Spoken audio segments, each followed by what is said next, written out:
अस्सलामुअलैकुम। दोस्तों, कैसे हैं आप लोग? उम्मीद करते हैं कि आप सभी लोग खैरियत से होंगे। तो आज की वीडियो में हम कुवैत की 2-3 बड़ी अपडेट, ज़रूरी अपडेट जो आ रही है वो आप तक पहुंचाने वाले हैं। आप लोगों से गुजारिश है, वीडियो को शुरू से लेकर आखिर तक ज़रूर से देख लें। दोस्तों, वीडियो लाइक भी ज़रूर कर दें। जो मेरे दोस्त, जो मेरे भाई लाइक कर देते हैं उन तमाम दोस्तों का दिल से बहुत बहुत शुक्रिया। चलिए बढ़ते हैं अपडेट तरफ। पूरी का अपडेट आपको बताते हैं। सबसे पहली खबर, कुवैत में मुसाफिरों के लिए ट्रांजिट वीज़ा जारी करने के लिए कुवैत गवर्नमेंट योजना बना रही है। यहाँ पर बताया गया है कि जैसे कोई बंदा कुवैत के अंदर 2-3 दिन के लिए रुकना चाहता है, जैसे कि मिसाल के तौर पर कोई बंदा सऊदी अरब आना चाहता है और वो कुवैत से फ़्लाइट लेकर सऊदी अरब आना चाहता है और कुवैत में 1 आध 2 दिन वो रुकना चाहता है, तो उन लोगों के लिए ट्रांजिट वीज़ा दिया जाएगा। वो 1-2 दिन कुवैत के अंदर रुक सकते हैं, 1-2 दिन वो कुवैत के अंदर घूम फिर सकते हैं। तो इस पर कुवैत गवर्नमेंट विचार कर रही है, योजना बना रही है ट्रांजिट वीज़ा जारी करने के लिए। तो हो सकता है जल्द ही कुवैत गवर्नमेंट की तरफ से ट्रांजिट वीज़ा भी जारी कर दिया जाए, जिसके बाद जो लोग भी कुवैत से होकर आएंगे, अगर वो कुवैत में 1-2 दिन रुकना चाहते हैं तो उन लोगों को ट्रांजिट वीज़ा लेना होगा और वो 1-2 दिन तक कुवैत के अंदर ट्रांजिट वीज़े पर रुक सकते हैं। उसके बाद वो फिर जिस देश में उनको जाना है वहाँ का वो सफ़र कर सकते हैं। इसके साथ अगली अपडेट ये है कि कुवैत के अंदर 22 अप्रैल से नया कानून लागू हो जाएगा।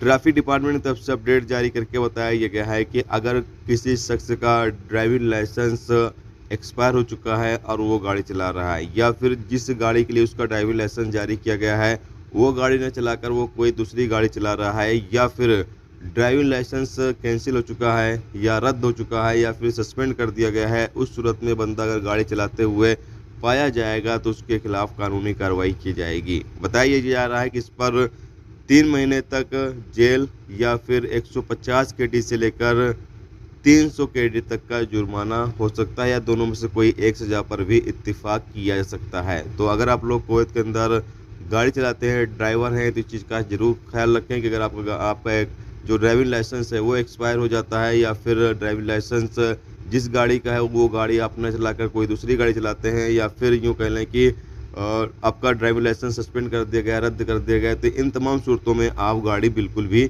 नहीं चला सकते हैं। इसके साथ अगली अपडेट ये है कि कुवैत के मौसम डिपार्टमेंट की तरफ से अपडेट जारी करके बताया गया है कि कुवैत में धीरे धीरे गर्मी का जो आलम है वो बढ़ने लगा है, यानी कि जो तापमान है, टेम्परेचर है कुवैत के अंदर गर्मी का, वो धीरे धीरे बढ़ने लगा है। अभी 29 डिग्री तक टेम्परेचर जो है वो पहुंच गया है और बारिश भी हो रही है, गर्मी भी धीरे धीरे कुवैत के अंदर बढ़ रही है। दोस्तों, ये थी आज की कुवैत की 2-3 बड़ी अपडेट, बड़ी खबर जो आप तक पहुंचा दी गई। उम्मीद करता हूं ये वीडियो, ये जानकारी आपको अच्छी लगी हो। अच्छी लगी है तो प्लीज़ दोस्तों वीडियो को लाइक करके जरूर जाएं, और जो मेरे दोस्त चैनल पर नए हैं उनसे गुजारिश है प्लीज़ चैनल को भी सब्सक्राइब जरूर कर लें। वीडियो देखने का तो बहुत बहुत शुक्रिया। बनता है नेक्स्ट टॉपिक के साथ, अपना ख्याल रखो। खुदा हाफिज़।